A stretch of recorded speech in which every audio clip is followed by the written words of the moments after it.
Hello everyone, good morning to you all and most welcome in my YouTube channel Study with Tripti. How are you all? I hope you all are fine and happy. So guys, today we will do a new chapter 2, Sales Cycle and Sale Division. In this chapter, we cover 5 topics. First, sales cycle. Second, M phase. Third, significance of mitosis. Fourth, meiosis. And fifth, significance of meiosis. Okay, but in this lecture, we will do only 2 topics. First, introduction and second, sales cycle. Stick. So let's start introduction. Are we aware that all organisms, even the largest, start their life from a single cell?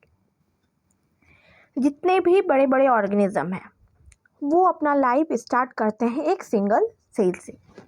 You may wonder how living cell then goes on to form such large organism. हम लोगों को ये जान के wander होगा, आश्चर्य होगा कि एक सिंगल सेल कैसे इतने बड़े बड़े ऑर्गेनिज्म बना लेते हैं. तो मल्टीप्लाई करके, सेल डिवाइड करके, ठीक है, सेल डिवीजन से. Growth and reproduction are the characteristic of cells, indeed of the all living organism. जो ग्रोथ और रिप्रोडक्शन है वो कैरेक्टरिस्टिक है सेल का, ended of all living organism. जैसे मान लो कि एक यूनिसेलर ऑर्गेनिज्म है, उसमें ग्रोथ हुआ तो हम क्या बोलेंगे, उसमें रिप्रोडक्शन भी हुआ. जैसे देखो ये अमीबा है, इससे क्या हुआ, 2 डॉटर सेल बने तो 1 से 2 बना. ठीक है, 1 से 2 बना तो ये क्या हुआ, ग्रोथ हुआ. इसमें ग्रोथ के साथ साथ इसमें क्या हुआ, पेरेंट से क्या बन गए, डॉटर सेल बन गए. तो पेरेंट से डॉटर बनना, डॉटर सेल बनना मतलब रिप्रोडक्शन होना. तो यूनिसेलर में अगर ग्रोथ हो रहा है तो उसके साथ साथ उसमें क्या हो रहा है, रिप्रोडक्शन भी हो रहा है. Clear. All cell reproduce by dividing into 2 with each parental cell giving rise of 2 daughter cell each time they divide. जो जितने भी पेरेंट सेल हैं वो डिवाइड करते हैं 2 डॉटर सेल में एक ही टाइम पे. जैसे मैंने अभी बताया कि एक अमीबा वो डिवाइड करेगा 2 डॉटर सेल में, तो ये दोनों तो एक ही टाइम पे बन रहे हैं ना. तो वही मतलब है इस लाइन का. This newly form daughter cell can themselves grow and divide, give rise a new cell population that is form by the growth and division of single parental cell and its progeny. जो ये daughter cell बने, ठीक है, इन ये भी divide करेंगे. मान लो ये एक डॉटर सेल है, ये भी डिवाइड करके क्या बना लेगा, 2 डॉटर सेल. अब इस केस में क्या हो गया, this is parent cell and this is 2 daughter cell. ठीक है, तो इस पेरेंट सेल के ये क्या हो गए, ये प्रोजनी हो गए. वही बोल रहा है कि this newly form daughter cell can themselves grow, ये भी ग्रो करेंगे दिस, ठीक है, एंड डिवाइड, ये भी डिवाइड करेंगे. Give rising a new cell population, ये भी न्यू सेल बनाएंगे. That is form by the growth, जब ये ग्रोथ होगा इसमें तभी ना ये डिवाइड करेगा. तो इसमें ग्रोथ हुआ, उसके बाद मतलब वो डिवाइड किया. And division of single parental cell and its progeny, उसके बाद ये एक सिंगल पेरेंटल सेल से क्या डिवाइड करके क्या बनाया, एक अपना प्रोजनी बनाया. फिर उसी तरह थर्ड केस में ऐसे होगा, ये पेरेंट बन जाएगा, इसमें ग्रोथ होगा, ये फिर डिवाइड करेगा 2 डॉटर से में. तो ये केस मतलब ये सिलसिला जो है वो चलते रहता है. ठीक है. In the other word, such cell of growth and division allow a single cell to form a structure consisting of millions of cell. In other word, हम लोग अगर दूसरे वर्ड में बोलें, such cell of growth and division, जो cell growth कर रहा है और डिवाइड कर रहा है, allow a single cell to form a structure consisting of millions of cell.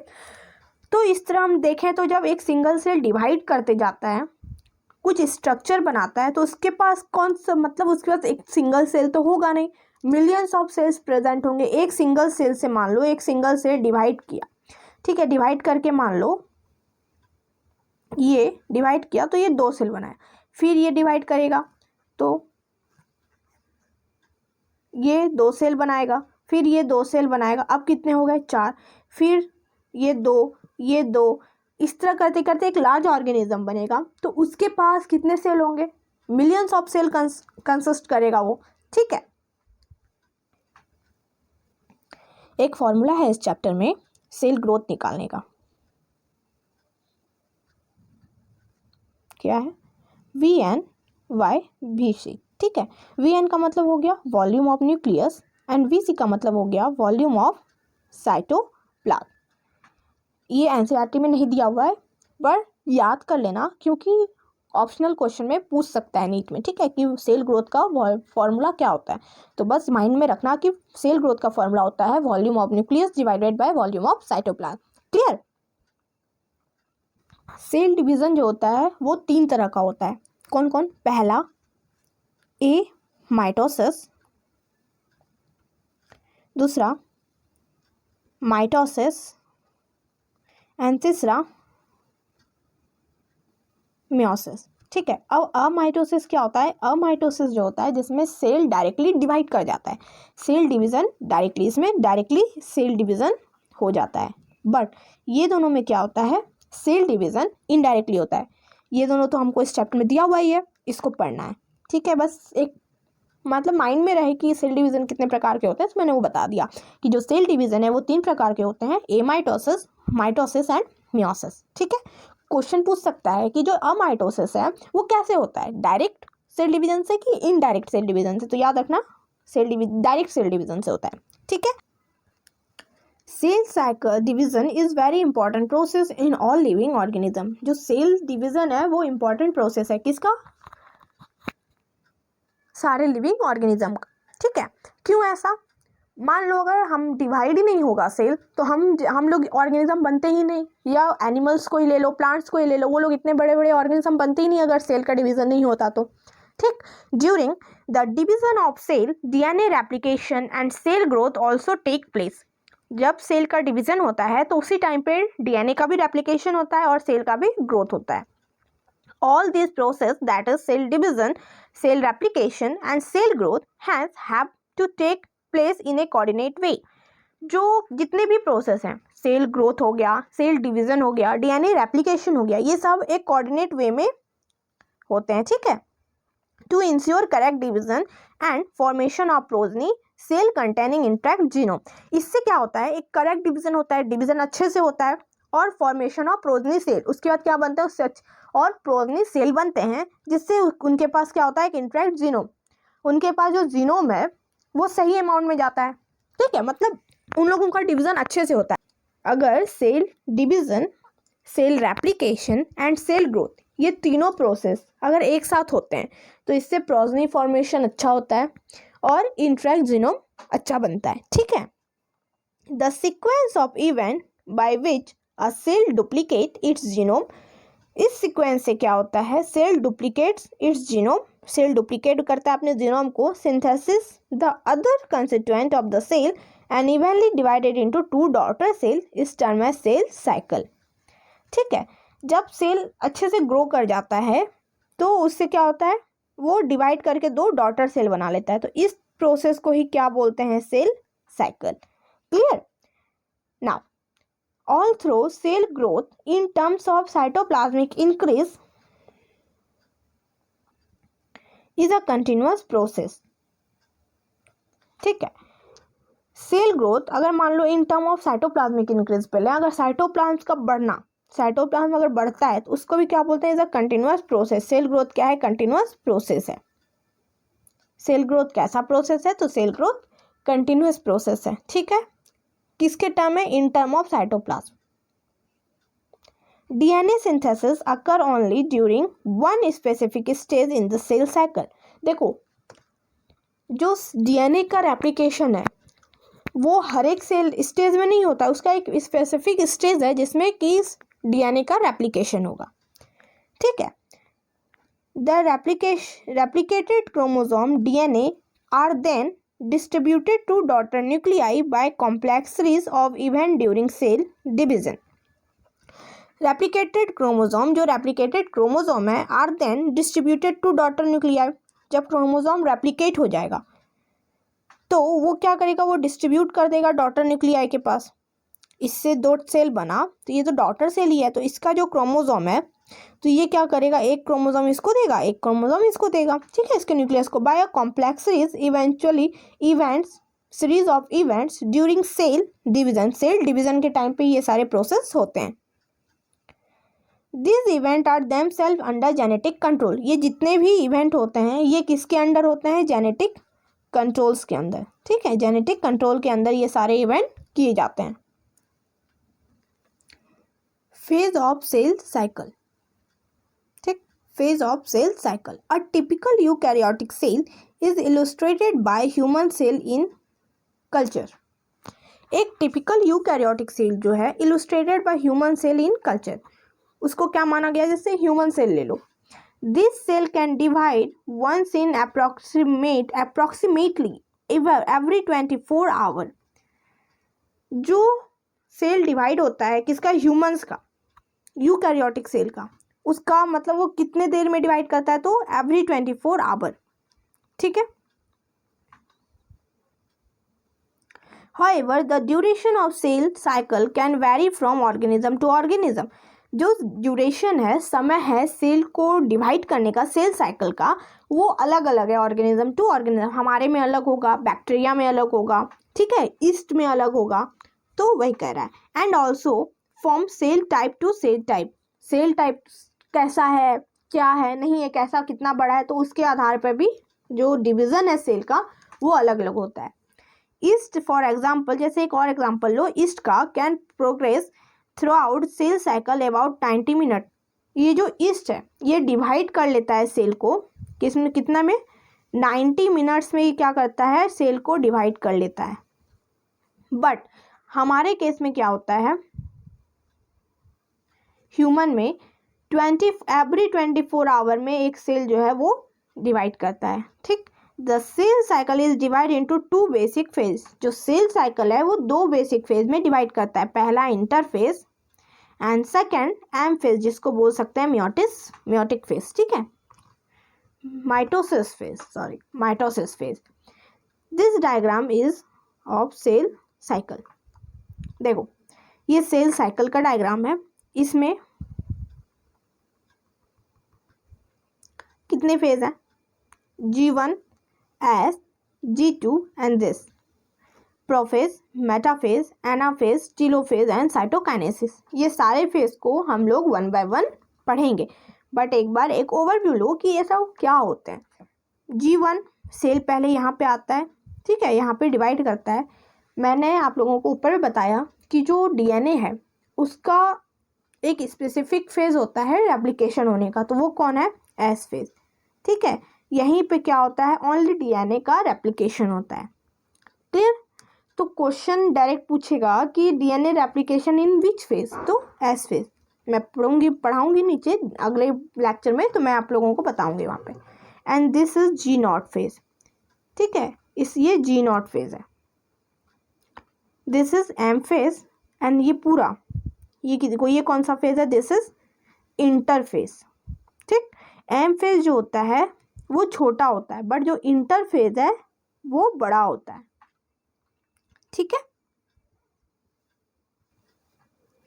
The M phase represent the phase when actual cell division और mitosis अकर।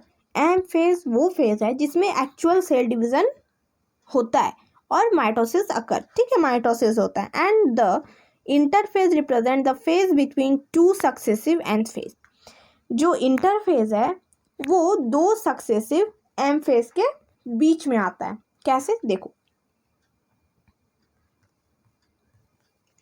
ये जैसे देखो कि ये इंटरफेज है, this is M phase, this is interphase, this is M phase. तो क्या बोल रहा है ये लाइन कि जो इंटरफेज है phase between 2 successive M phase, ये जो इंटरफेज है ये 2 सक्सेसिव एम फेज के बीच में आता है, ठीक है,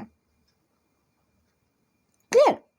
now it is significant to note that 24-hour average duration of cell cycle of a human cell division proper last for only about an hour.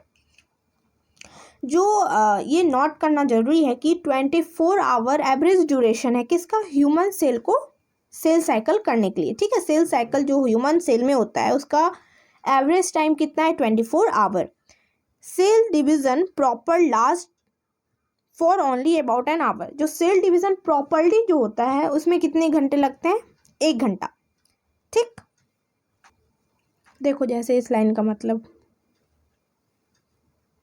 यहाँ तक तो समझ में आ गया कि एक ह्यूमन सेल में 24 आवर लगता है। 24 आवर को डिवाइड कैसे किया, cell division proper last for only about an hour. इसका मतलब देखो, मान लो 24 आवर लगता है एक ह्यूमन में, ठीक है, डिवाइड होने में सेल को, तो 24 आवर में 23 आवर इंटरफेज ले लेता है। क्यों, मैंने बताया ऊपर कि इंटरफेज जो होता है वो बड़ा होता है, ठीक है, उसमें टाइम ज़्यादा लगता है।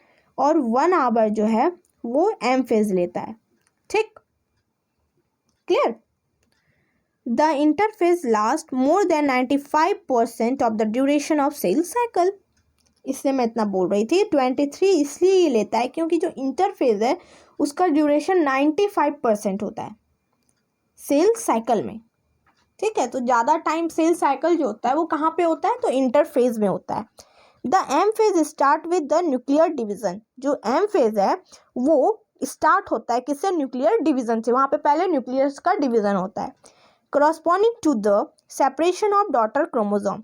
उसमें क्या होता है, सेपरेशन होता है डॉटर क्रोमोसोम का, जिसको हम बोल सकते हैं कैरियोकाइनेसिस, ठीक। And usually in with division of cytoplasm, जिसको बोलेंगे साइटोकाइनेसिस। जो एम फेज है उसमें स्टार्ट होता है सेपरेशन ऑफ डॉटर क्रोमोसोम से और खत्म होता है डिवीजन ऑफ साइटोप्लाज्म से। जैसे देखो ऊपर डायग्राम, यहाँ से टीलोफेज तक क्या होता है, कैरियोकाइनेसिस। उसके बाद इस फेज में साइटोकाइनेसिस होता है, ठीक है, साइटोप्लाज्म का डिवीजन। बट इस 4 फेज में इतना समय क्या होता है, सेपरेशन होता है क्रोमोसोम का, ठीक है, यही लिखा हुआ है उस लाइन में। In the interphase through called the resting phase. जो इंटरफेज है उसको हम लोग रेस्टिंग फेज भी बोल सकते हैं। Is the time during which cell preparing for division by undergoing both cell growth and cell replication in orderly manner. जैसे देखो G1 S G2 और ये क्या हो गया पूरा एम फेज। तो ज़्यादातर सेल यहाँ पे रहता है, इस कॉल्ड रेस्टिंग फेज। क्यों, क्योंकि यहाँ पे सेल को जो सेल डिवाइड करेंगे, सेल डिवाइड नहीं करेंगे, वो सब यहीं पे पता चल जाता है। तभी इसको क्या किया जाता है, आगे ट्रांसफ़र किया जाता है। क्योंकि अगर ये आगे चला गया बिना DNA रेप्लिकेशन के, या फिर कुछ कमी रह गया, क्रोमोसोम डिवाइड नहीं हुआ, तो इससे क्या होगा, जो प्रोजनी है वो शायद अच्छे से नहीं मैच्योर हो, ठीक है, वो अच्छे से फॉर्म नहीं हो।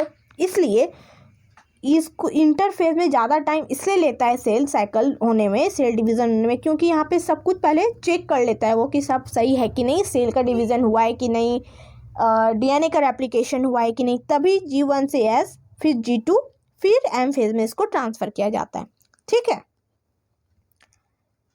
The interphase is divide into 3 further phase. जो इंटरफेज है, दिस इज इंटरफेज, ये पूरा तो इंटरफेज ही है ना, इसको 3 फेज में डिवाइड किया गया। कौन कौन, G1 phase, first G1 phase, second S phase and third G2 phase. जो G1 फेज है उसको गैप फेज भी कहा जाता है, गैप 1। S को सिंथेसिस फेज, सिंथेसाइज फेज, क्योंकि यहाँ पे DNA का रेप्लिकेशन होता है। एंड G2 को gap 2 phase, clear. Now let start G1 phase. G1 phase क्या होता है, G1 phase corresponding to the interval between mitosis and initiation of DNA replication। जो G1 phase है वो किसके किसके बीच में आता है, वो माइटोसिस और DNA रेप्लिकेशन के बीच में आता है। फिर से डायग्राम देखो, G1 S G2 and M phase. M phase को हम लोग माइटोसिस फेज भी बोलते हैं। तो G1 जो है वो माइटोसिस और S फेज के बीच में प्रेजेंट है, ठीक है, वही इस लाइन का मतलब है। During G1 phase the cell is metabolically active. G1 में सेल जो है मेटाबॉलिकली एक्टिव रहता है एंड कंटिन्यूअस ग्रो, बट, और ग्रो करने के लिए तैयार रहता है, continuous grow, but do not replicate its DNA, लेकिन यहाँ पे डीएनए का रेप्लिकेशन नहीं होता है। क्यों नहीं होता है? आप लोगों को मैंने बताया, आप लोग जानते हो कि डीएनए का रेप्लिकेशन का एक स्पेसिफिक स्टेज है जो कौन है? S phase. ठीक है, यह एस फेज में ही डीएनए का रेप्लिकेशन होगा, वरना फिर कोई स्टेज में नहीं होगा। ठीक, बट सेल ग्रोथ जो G1 है उसमें जो सेल है वो मेटाबॉलिकली एक्टिव होता है, वो रेडी रहता है कंटिन्यूअस डिवाइड करने के लिए। एस और synthesis phase make the period during which DNA synthesis और replication take place. S phase ऐसा फेज है जो इतना देर से मैं बोल रही हूँ कब से कि एस फेज में डीएनए का रेप्लिकेशन होता है। That's clear. During this time the amount of DNA पर डबल। यहाँ पे ये डीएनए एक था, यहाँ पे जब रेप्लिकेशन होगा तो डीएनए क्या हो जाएगा? डबल हो जाएगा।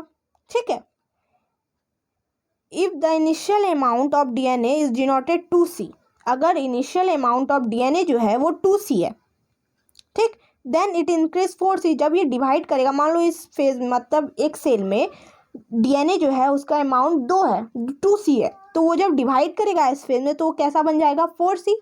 ठीक है, however there is no increase of chromosome number।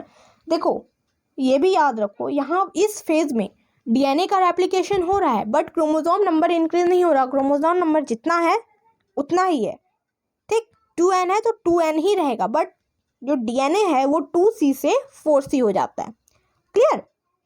However, there is no increase in chromosome number in the cell had diploid and 2N number of chromosome at G1 even after S phase. S phase, the number of chromosome remain is same, that is 2N।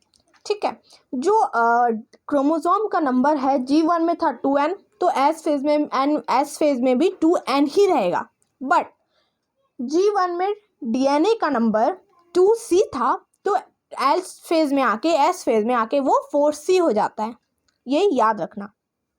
In animal cell during S phase DNA replication begin in nucleus and centriole duplicate in cytoplasm. This is very very very important question for NEET exam. ये तुमको पूछ लेगा, पता भी नहीं चलेगा कौन सा लाइन से दिया है। तो ये याद रखना कि डीएनए का जो रेप्लिकेशन होता है किसमें? एनिमल सेल में ड्यूरिंग एस फेज, वो न्यूक्लियस में होता है। ठीक है, और सेंट्रियोल का डुप्लीकेशन साइटोप्लाज्म में होता है ड्यूरिंग G2।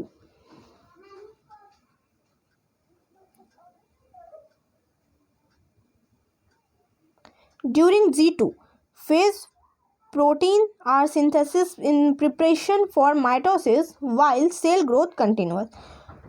G2 में क्या होता है? प्रोटीन का सिंथेसिस होता है और सेल ग्रोथ कंटिन्यूअस होता है। Some cell in the adult animal do not appear to exhibit division, example heart cell, and many other cells divide only occasionally has needed to replace cells that have been lost because of injury or cell death. Okay, now listen. कुछ cell जो हैं adult animal में वो ऐसे होते हैं कि वो कभी नहीं दिखते कि वो डिवाइड कर रहे हैं। जैसे एग्जांपल में ले लो हार्ट सेल, एनसीईआरटी में एक ही एग्जांपल दिया, ऐसे बहुत सारे होते हैं जैसे नर्व सेल। ठीक है, तो हार्ट सेल जो है वो कभी ऐसा नहीं दिखेगा कि वो डिवाइड कर रहा है, बट मैनी अदर सेल, लेकिन बाकी और जो सेल हैं वो डिवाइड करते हैं बट ऑकेजनली, जब उनको ज़रूरत होता है। ठीक है, कहीं मान लो इंजरी हो गया या कहीं के सेल डेथ कर गए, वहाँ पे सेल को डिवाइड करके उसको उस घाव को भरना है, तो वहाँ पे क्या करते हैं? तब वो सेल डिवाइड करते हैं। This cells that do not divide further exhibit G1 phase to enter an inactive stage called quiescent stage। जो सेल फर्दर डिवाइड नहीं करते हैं ना, मतलब जो सेल G1 में डिवाइड नहीं करते हैं वो क्या करते हैं? वो इनएक्टिव फेज में चले जाते हैं, मतलब G0 फेज में चले जाते हैं, जिनको फर्दर डिवाइड नहीं करना है। Clear of the cell cycle. Cell in this stage remain metabolically active but no longer proliferate unless called on to do so depending on the requirement of the organism। This line is very important। G0 में जो cell है, G0 stage जो है वो metabolically active रहते हैं but वो longer proliferate unless called on to do so depending on the requirement of the organism. तब तक वो डिवाइड नहीं करते हैं जब तक ऑर्गेनिज्म को रिक्वायर नहीं है। ठीक है, तब तक वो डिवाइड नहीं करते हैं, बट मेटाबॉलिकली एक्टिव रहते हैं जी नॉट फेज में। In animal meiotic cell division is only seen in diploid somatic cell। Animals में जो meiotic cell division है वो सिर्फ diploid somatic cell में दिखता है। Some cell in the adult animal do not appear to exhibit division, example heart cell, and many other cells divide only occasionally has needed to replace cells that have been lost because of injury or cell death। Okay, now listen।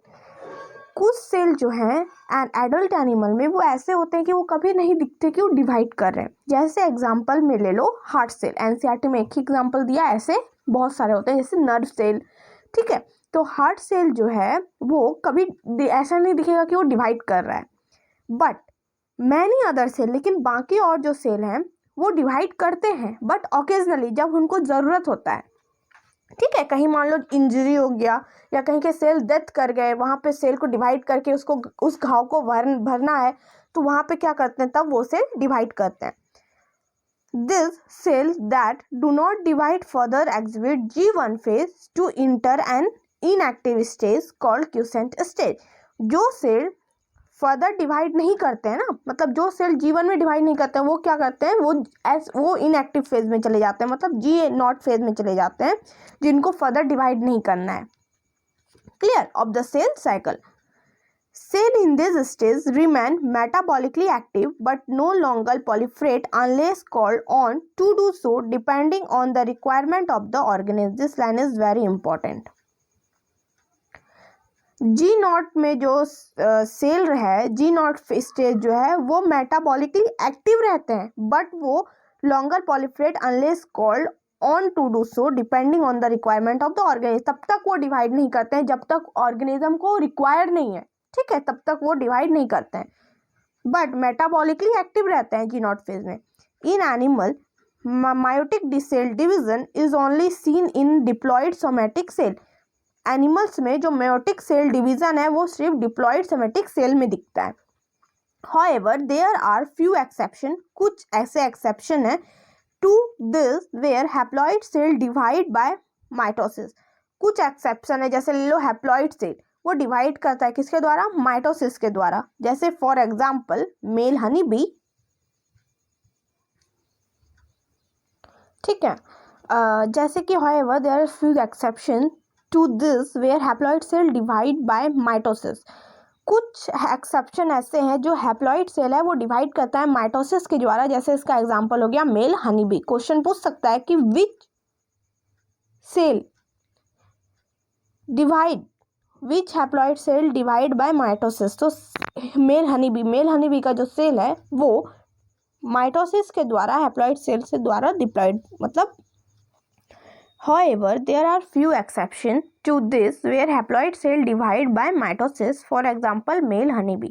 कुछ ऐसे exception है जिसमें haploid cell जो है वो divide करता है mitosis के द्वारा। इसका एग्जांपल हो गया मेल हनीबी, ठीक है।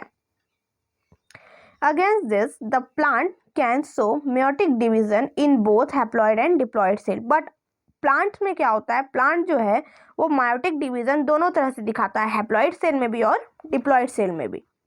From your recollection of example alteration of generation in plant, chapter 3, identify plant species and stage at which mitosis is seen in haploid cell। हम लोग चैप्टर 3 में alteration of generation in plants में पढ़ेंगे कि कौन से स्टेज में mitosis division होता है हैप्लॉइड सेल में। Okay, clear. Now see the diagram of cell cycle। view of cell cycle indicating formation of two cell from one cell। ठीक है, इस सेल के कारण क्या एक सेल से दो सेल बनता है। अभी हम लोग जी नॉट पढ़े तो देखो जी नॉट सेल यहाँ पे होता है, ठीक है। G1 में जो सेल डिवाइड नहीं करते हैं वो कहाँ पे चले जाते हैं, जी नॉट फेज में, और जो सेल डिवाइड कर लेते हैं वो G1 से S से G2 से कैरियोकाइनेसिस से साइटोकाइनेसिस, देन अगेन गो इन G1 फेज। फिर यहाँ पे आके जो सेल डिवाइड नहीं करते हैं वो कहाँ चले जाते हैं, जी नॉट फेज में, ठीक है। जी नॉट फेज में सेल मेटाबॉलिकली तो एक्टिव रहते हैं बट वो इनएक्टिव रहते हैं डिवाइड करने में, तो इसको क्या कहा गया है, क्वेश्चन सेल या फिर inactive stage. See this question. How do plants and animal continue to grow all their lives?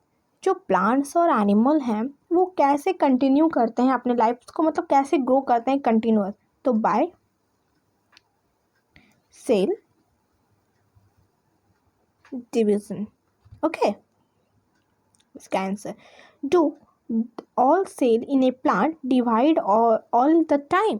Do all cell in the plants मतलब जितने भी सेल्स हैं प्लांट में, क्या वो हर एक मतलब हमेशा ही डिवाइड करते हैं, तो नो, ठीक है, हमेशा डिवाइड नहीं करते हैं।